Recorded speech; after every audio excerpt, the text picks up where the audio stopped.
it's humbling that you'd trust me with the awesome responsibilities that await our next president. It's not unrealistic. It's a hard path, I admit that. But I think given the fact that we have now won some 17 states, it is a possibility. In the wake of Hillary Clinton's big victory in New York this week, two very different reactions from the Democratic candidates about the path forward. And we're back now with the panel. Well, Susan, back in 2008, Hillary Clinton kept running right through all the primaries, right through California into June. But at a certain point, it seems to me right about now, she began to back off the attacks on Obama and stick more to just the affirmative case for herself.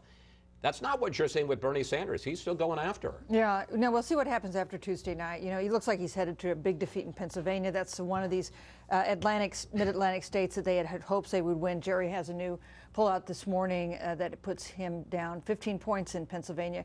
And the Clinton folks have no expectation he's going to get out of this race. They do hope he tempers his rhetoric because they make the point he is doing damage by hitting her where it hurts, by criticizing her judgment, her honesty, her trustworthiness.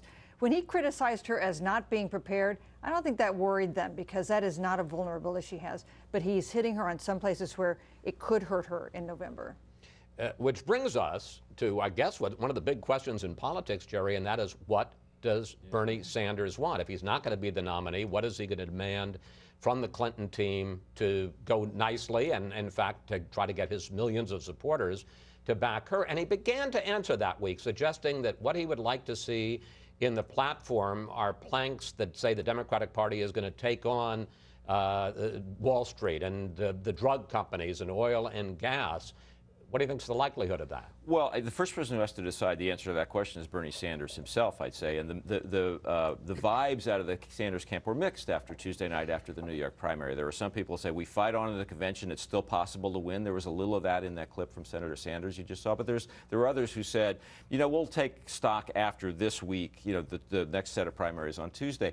I think if he wants to affect the way the party is going, and I suspect that's what will happen, he does have to scale back the attacks, because by attacking Hillary Clinton, you're angering the same people in the party who will determine what the direction of the party is. It's counterproductive. I suspect we'll see a verdict on that from the Sanders camp after this Tuesday. But I guess I get to the platform. What do you think is the likelihood that if he says the price for my coming on board and for my really working to get support for Hillary is that you've got to have a more Sanders-like platform? Is the Clinton campaign going to go along with that? Not all the way, but I mean, there's already a more Sanders-like platform. Let's face it, he has pushed the party to the left. He's pushed Hillary Clinton to the left on things such as trade in particular, maybe the minimum wage.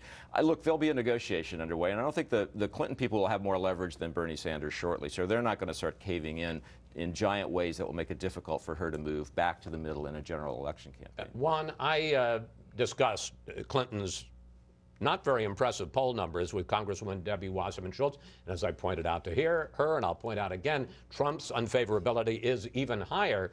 But the fact is, she's going to go into this general election, if she's the nominee, as a vulnerable candidate. Yeah, she has an Achilles heel, and it's pretty clear in the polling. It's trustworthiness, honesty. This business about the email server has been a constant thorn in her side and used by her critics, especially on the Republican side, who are, you know, going out there wishing there's going to be an indictment, that she's going to be in jail, all the rest. That's a consistent issue, and it's for a reason that we see in the poll numbers. So the question is, how does this play with Democrats? Is it hurting her with Democrats? Democrats don't even pay attention to the email server story. The foundation story and the question about quid pro quo. The Clinton Foundation story and the question about whether there was a quid pro quo while she was Secretary of State. I think that also lingers and suggests that, you know what, she has sharp elbows. A lot of people think maybe, you know, she plays to the edge. Does that hurt her in the general election? I think that it will be exploited by her opponents, by the Republicans. I don't think there's any question. What about the argument, and which is another part of the critique by Sanders, that she's too cozy with Wall Street, she's too cozy with the establishment in the year of the outsider? Well, that comes back to what you were asking, Jerry. What can he realistically expect to get in a trade-off with Hillary Clinton and the Democrats? But I'm asking it more in terms of Hillary Clinton, and is that going to be a vulnerability for her in the general? Well, hopefully for her, from her perspective, it does not need to be a vulnerability if Bernie Sanders can get some of what he wants and then say, you know what, his voters, a third of whom say they will not vote for Hillary Clinton at this moment, begin to shift. One, of course, if Trump or Cruz is the nominee, they have somebody that they say generates fear among Democrats, and that will spur voter turnout. But I think, to get back to your point, Jerry, if on the minimum wage, on big banks and Wall Street, that the Democratic Party begins adapting some of Bernie Sanders' language, I think that Bernie Sanders' younger voters, more liberal, even socialist voters, come into the Hillary camp. Yeah, but there's another side of that, which I want to bring up with you, Ben, which is that Sanders has already pushed Clinton further to the left on a number of these issues, especially illegal immigration. Is that going to be, you know, we talk about Trump trying to pivot in the general. Is that going to be tougher, make it tougher for Hillary to pivot in the general? I think it is going to make it tougher. We saw this week reporting from the Daily Beast that a pro-Clinton super PAC had paid more than $1 million to have supporters of her online push back against Bernie supporters on Facebook and Twitter and Instagram and places like that.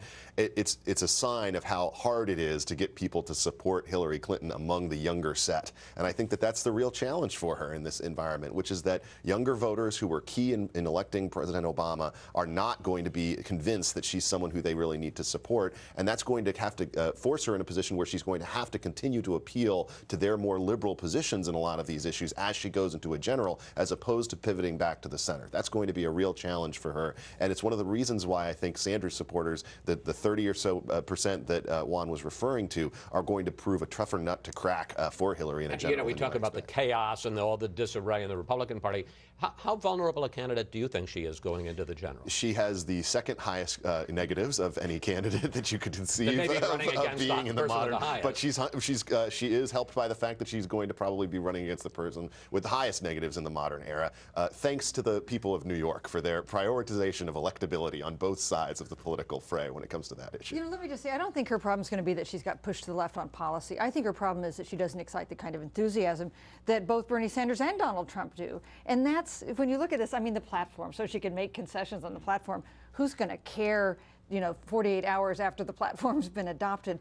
But she needs to figure out a way to get voters to think, this is somebody I really want to be president. Or because there's only so much, I mean, Sanders is could be helpful, of course, in doing that, but this is really the task for the candidate. But she's a known quantity, which is the challenge. After this many years, how can you shift away from that? Excuse me, I got less than a minute left. Juan, in the time we have left, tell people why they should buy your new book.